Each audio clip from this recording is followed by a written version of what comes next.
My name's Stuart Hordern. I'm Senior Winemaker at Brokenwood Wines. I've been here since 2009 and in the middle of my 7th vintage here at Brokenwood. I grew up in the Upper Hunter on a mixed beef farm and vineyard. My father's a winemaker and my grandfather had a small vineyard on the property. I guess that sort of spurned my interest. At Brokenwood we love wine. Not just what we make, but what other people are making in the region, in the country and around the world. The wine industry, it's a beautiful thing that we get to sort of make wine and enjoy it, and we want to share that.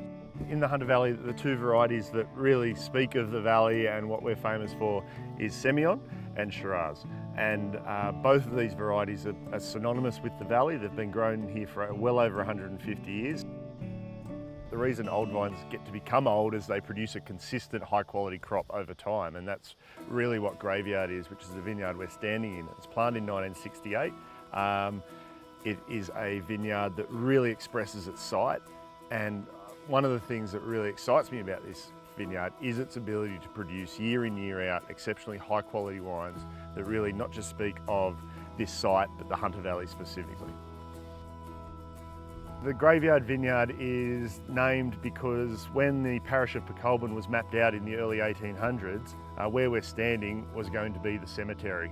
So hence the name Graveyard, and I guess despite the jokes, the body in the wine is not dead bodies, it is merely just the site and the Shiraz vines, speaking of where their roots are planted. The way we decide when we're ready to harvest is through a combination of lab analysis, so what the sugar levels are, what the acids are doing, but the most important thing is actually just physically tasting. And that's as simple as just walking the vineyard.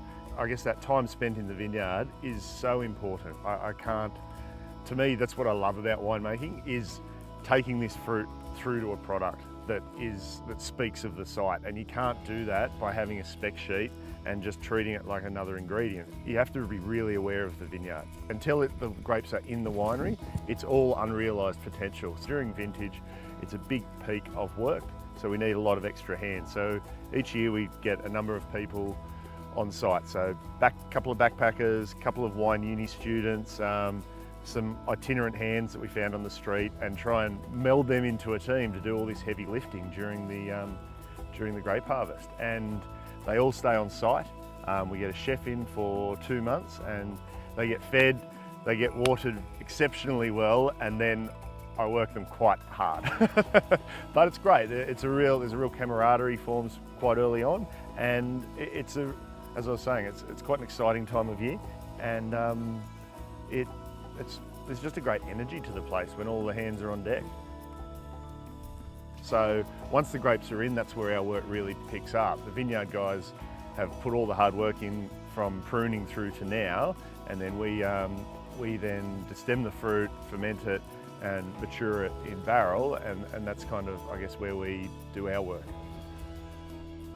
It's a really great thing to know that regardless of what you think you're capable of as a winemaker, the vineyard trumps you, and you really need to allow the vineyard to speak, and that's something I really enjoy doing, and it's pretty incredible. Like, you look at these vines, they push and work very hard for every berry, and it would be pretty, I guess, arrogant of me to think that I know better than these guys.